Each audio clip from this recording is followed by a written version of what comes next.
कहते हैं कि चंद्रमा की शीतलता और सूर्य की तेजी को एक साथ महसूस नहीं किया जा सकता, पर इस असंभव को कथक के माध्यम से संभव कर दिखाया है एक कलाकार ने, जिसके नृत्य में नज़ाकत और तेजी का अनूठा संगम है।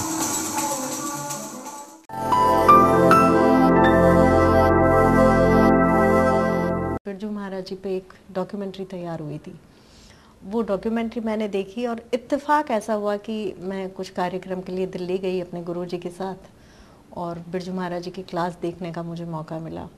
वहाँ शाश्वती सेन नृत्य कर रही थी और कृष्ण कुमार थे।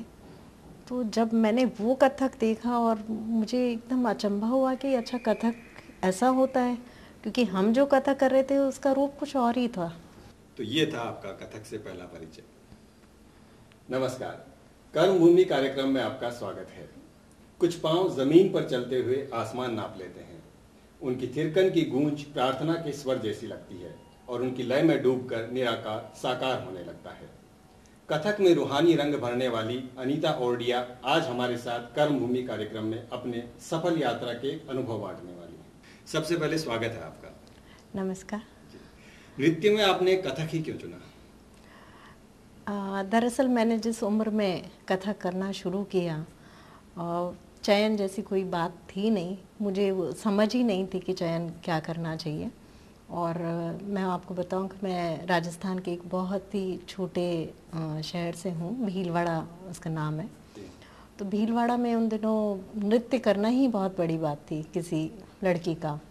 और मैं वहाँ इत्तेफाक ऐसा हुआ कि मेरी जो माँ है उनको नृत्य का शौक़ था, उन्होंने मुझे गुरुजी के पास लेके गई और वहाँ मैंने कथक करना शुरू किया। अच्छा, कौन सी उम्र से आपने कथक करना शुरू कर दिया था? मुझे याद नहीं है, पर शायद 6 या 7 साल की रही होंगी मैं। अनीता जी, आपका जन्म एक व्यवसायी परिवार में हुआ और आपने कथक जैसी शास्त्रीय कला का चुनाव किया, तो आपके परिवार का इस पे क्या रिएक्शन था? मुझे शुरुआत तो परिवार ने ही कराई। जैसे मैंने आपको बताया, मेरी माँ ने मुझे वहाँ पे भेजा, लेकिन परिवार में और रिश्तेदार भी होते हैं कुछ है, तो पहले तो शौक़ के तौर पर चलता रहा। तब तक तो किसी को कोई आपत्ति नहीं थी, आमतौर पर बच्चे किया ही करते हैं। लेकिन जब मैंने कथक में ही आगे शिक्षा हासिल करने की बात बताई लोगों को, तो मेरे नाना वगैरह सब ने कहा कि ठीक है, ये सीखने जाना चाहती है तो भेज देते हैं। इतना उनका नज़रिया था कि उसमें कोई आपत्ति नहीं है, लेकिन नृत्य को मैं कैरियर बनाऊंगी, ये लोगों की समझ से परे थी बात। अच्छा, आपके लिए कहा जाता है कि आपके नृत्य में लखनऊ घराने की नज़ाकत है और जयपुर घराने की तेज़ी है, तो ये अद्भुत संगम हुआ कैसे? जैसा मैंने बताया कि मैं राष्ट्रीय छात्रवृत्ति लेके कथक केंद्र में मैंने प्रवेश लिया और बिरजू महाराज जी से नृत्य सीखने का मौका मुझे मिला। और वहाँ पर आमतौर पर ये प्रक्रिया होती है कि जो भी विद्यार्थी वहाँ जाते हैं, उनका नृत्य देखकर गुरु ने तय करते हैं कि उनको कौन सी घराने में जाना चाहिए। तो मेरे जाते ही उन्होंने लखनऊ घराना मुझे मिला और बिरजू महाराज जी उसके गुरु थे। तो ये मेरा सौभाग्य रहा कि पूरे विश्व के इतने यशस्वी गुरु कथक के हैं, उनसे मैंने सीखा। उसके बाद मैं दुर्गा लाल जी के संपर्क में आई और एक कार्यक्रम था अजमेर सांस्कृतिक समारोह। बिरजू महाराज जी से सीखने के बाद मैं वहाँ कार्यक्रम प्रस्तुत करने गई और दुर्गा लाल जी भी वहाँ पे आए थे। तो वैसे तो हम एक ही मंच पर कार्यक्रम दे रहे थे, लेकिन मैंने उनका नृत्य देखा और मैं बहुत चमत्कृत रही, क्योंकि जो दुर्गा लाल जी का नृत्य था, उनका प्रवेश मंच पे ऐसा होता था, ऐसा लगता था कोई तूफान आ गया है। तो मैंने बिरजू महाराज जी से पहले उसकी इजाज़त ली, क्योंकि मैं एक दूसरे गुरु को सीखने चाह रही थी कि वहाँ जाऊँ। और मैंने दुर्गा लाल जी को इसके लिए मनाया, क्योंकि वो कह रहे थे कि बिरजू महाराज जी मेरे से बड़े हैं और मैं उनके विद्यार्थी को नहीं सिखा सकता। पर मैंने कहा मुझे आपसे सीखना है, तो उन्होंने मेरी बात मानी और मैंने जयपुर घराना भी सीखा। उसके बाद मैंने उस शैली पे काम किया और मैं घराने से परे हटकर कथक पे कार्य करती हूँ। उसमें कई मैंने आधुनिक थीम पे भी काम किया है, जैसे मैंने गुलिवर ट्रैवल्स पे भी बच्चों को सिखाया है। यानी आप गुरु शिष्य परंपरा का भी निर्वहन कर रही हैं और कथक में नए प्रयोग भी कर रही हैं। हाँ जी। दोस्तों, और क्या खासियत है इनके कथक में, जानते हैं इनसे जुड़े हुए कुछ लोगों से। चाहे प्रेजेंटेशन हो, चाहे कथक का त्रिवट अंग हो, चाहे कथक का फुटवर्क हो, चाहे कथक शैली के नए नए तोड़े टुकड़े परण जितने भी हैं, उसकी पढ़ंत का अंदाज और उसको फिर प्रेजेंटेशन करने का अंदाज भी बहुत खूबसूरत ढंग से प्रेजेंट करती हैं। घुंघरू, पायल या नूपुर जो बंधे हुए हैं, उसका कौन सा हिस्सा थिरकना है, किसको ध्वनि देना है, ये एक साधक की समूची साधना की विशेषता होती है। और इस संबंध में जो कथक की विशेषताएं हैं, उनमें पूरी तरह से राजस्थान की ये प्रतिभा सफल हुई है। वैसे तो इंसान चाहे कोई भी कर्म करे उसको संघर्ष करना पड़ता है, लेकिन कलाकार की हैसियत से आपको किस तरह के संघर्ष करने पड़े? एक कलाकार के लिए भावनात्मक जो संघर्ष होता है वो काफ़ी बड़ा होता है, और समाज जिस तरीके से चलता है उसकी एक अलग मापदंड होते हैं और कलाकार के काम करने का तरीका अलग होता है। तो उस बीच में जो आपसी तालमेल होता है वो एक संघर्ष का विषय रहता है, और उसी में कई तरह के संघर्ष मुझे भी करने पड़े। जीवन में कई मौके ऐसे भी आए जब मुझे लगा कि मैं इस कथक क्षेत्र में आई हूँ तो मैंने क्या हासिल किया है। कई निराशाएं भी हुई, लेकिन एक कलाकार वही होता है कि जब वो रियाज करता है तो उन निराशाओं से एकदम ऊपर उठ जाता है। दोस्तों, कर्म भूमि में फिलहाल वक्त हो गया एक छोटे से ब्रेक का। ब्रेक के बाद हम जानेंगे कि पद्म विभूषण पंडित बिरजू महाराज जी से कथक सीखने के दौरान अनीता जी के क्या अनुभव रहे।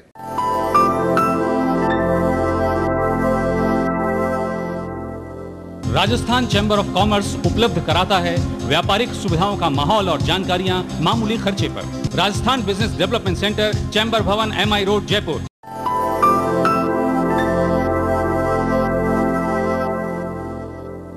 ब्रेक के बाद कर्म भूमि में आपका एक बार फिर से स्वागत है। आज हम बात कर रहे हैं प्रसिद्ध कथक नृत्यांगना अनीता औडिया से। अनीता जी, आपकी परफॉर्मेंस के दौरान ऐसी कोई घटना, ऐसा कोई वाकया जो आप हमसे शेयर करना चाहती हैं? वैसे तो कलाकार के जीवन में उसकी जो भी प्रस्तुति होती है वो विशेष ही होती है, लेकिन एक बार कुछ ऐसा हुआ, मैं जापान कार्यक्रम के लिए गई और वहाँ हम आमतौर पर ये समझते हैं कि विदेशी लोग भारतीय संस्कृति के बारे में कितना जानते हैं, लेकिन अचानक मैंने देखा कि ऑडिटोरियम में छोटी छोटी बत्तियाँ जली हुई हैं। अच्छा। तो मैंने पूछा, मैं थोड़ा घबराहट भी हुई कि ये क्या है। मैंने पूछा तो पता चला कि शुरू की जो 8-10 रो हैं उसमें लोग अगरबत्ती जला के बैठे हुए हैं, और उन्होंने ये सुना हुआ था कि जो भारतीय शास्त्रीय नृत्य वो आध्यात्मिक नृत्य है, तो हमें अगरबत्ती जला के बैठना चाहिए। तो सारे अगरबत्ती जला के बैठे हुए। तो मुझे आश्चर्य हुआ और खुशी भी हुई साथ में कि वो हमारी संस्कृति के प्रति कितना आदर प्रकट करते हैं। अच्छा, आपने कथक सीखा है पद्म विभूषण पंडित बिरजू महाराज जी से। हाँ जी। तो क्या अनुभव रहा उनसे सीखने के दौरान आपका? महाराज जी इतने सहज हैं अपनी बातचीत में, सिखाने में, और वहाँ जाकर मैंने पहली बार समझा कि गुरु शिष्य परंपरा क्या है, गुरु और शिष्य का संबंध क्या होता है। तो वो ना सिखाते हैं आपको, जीवन में बहुत कुछ सिखा देते हैं, नृत्य ही नहीं सिखाते। जब महाराज जी की नृत्य की हमारी क्लास चलती थी, उस वक्त हम नृत्य करते थे। नृत्य करते करते महाराज जी बातचीत करने बैठ जाते हैं, गाना सुनाने बैठ जाते हैं। तो नृत्य जितना सीखा उससे ज़्यादा उनके साथ बैठकर सीखा, और वो बैठे हुए भी नृत्य सिखा देते हैं। उनके हर हाव भाव ऐसे होते हैं कि उनमें नृत्य ही होता है। अच्छा, घरानों से जुड़ के रहना और कथक में नित्य नए प्रयोग करना, आप दोनों में क्या फर्क महसूस करते हैं? देखिए, कथक की व्याकरण तो एक ही है, जैसे किसी भी विषय की व्याकरण होती है वैसी कथक की व्याकरण है। तो उस व्याकरण को कायम रखते हुए, उसकी मूल आत्मा को कायम रखते हुए अगर हम कोई नवीन प्रयोग करते हैं तो फिर उसमें कोई हनन नहीं होता और कोई हानि नहीं होती है। लेकिन अगर उस कथक की परिभाषा से हम अलग हट जाएं तो फिर उसका स्वरूप बदल जाता है।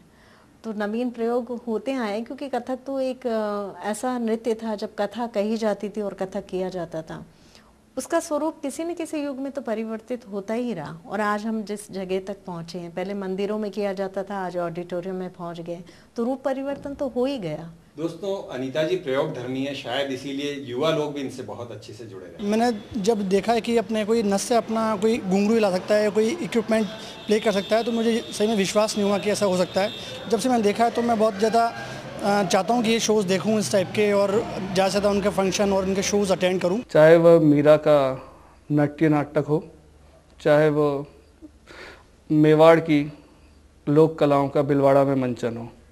आज भी जब भिलवाड़ा के लोगों को जब देखते हैं तो दांतों तले उंगली उनको दबानी पड़ती है। अच्छा, आपके लिए कहा जाता है कि आपका नृत्य जो है उसमें सूफी अंदाज होता है, तो ये अध्यात्म के रंग आप भरती कैसे हैं? मैं जब अपने कमरे की खिड़की से बाहर देखती हूँ और पेड़ पौधों को और पत्तियों को हिलते हुए देखती हूँ, उसकी जो लय होती है वहीं से मेरे लिए नृत्य पैदा होता है। वहीं मुझे सूझता है कि नृत्य मुझे कैसे करना चाहिए। और वैसे मैं मानती हूँ कि कलाकार जो है ईश्वर के बहुत नज़दीक होता है। जिस साधना को हम कहते हैं, जिसे साधना, क्योंकि वर्षों तक कलाकार एक अभ्यास करता है, साधना करता है, उसकी बात कहीं उसकी परिणति आती है। और अगर आप आध्यात्म को देखें उसमें भी यही होता है। और मैं आपको सच बताऊं तो मैंने अपनी ज़िंदगी के बहुत मुश्किल क्षण इस कला के माध्यम से ही सुलझाए हैं। शास्त्रीय कलाओं की परंपरा की ज़मीन पर प्रयोगों की नई फसल उगाना आसान काम नहीं होता, पर जो प्रकृति की लय, ताल और रंगों को आत्मसात करना जानता हो वो अदृश्य को भी व्यक्त कर सकता है। अच्छा, आपके हस्बैंड रवि जांकल बहुत मजे हुए एक्टर हैं और श्याम बेनेगल साहब के फेवरेट भी हैं। वो आपको कथक में किस तरह से सहयोग करते हैं? सहयोग यही है कि वो मेरी कला को समझते हैं, मेरे मूड को समझते हैं कि कब मैं क्या चाह रही हूँ। तो उस तरह की कोई प्रतिबद्धताएं नहीं है और नहीं मैं उन्हें प्रतिबद्ध करती हूँ कि उन्हें किस तरह के। हम दोनों स्वतंत्र रूप से कार्य करते हैं। दोस्तों, अनीता जी का परिवार 3 लोगों का है। इनके हस्बैंड बहुत अच्छे एक्टर हैं, ये खुद एक बहुत अच्छी कलाकार हैं और भी बहुत कुछ हैं। इनकी बेटी धानी 13 साल की उम्र में नॉवल लिख चुकी है। इनके अनछुए पहलुओं से हम आपको रूबरू कराएंगे ब्रेक के बाद।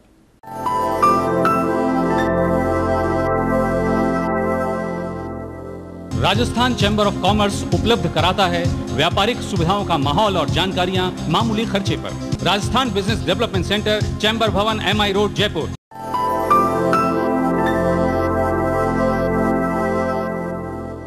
ब्रेक के बाद कर्मभूमि में एक बार फिर से आपका स्वागत है।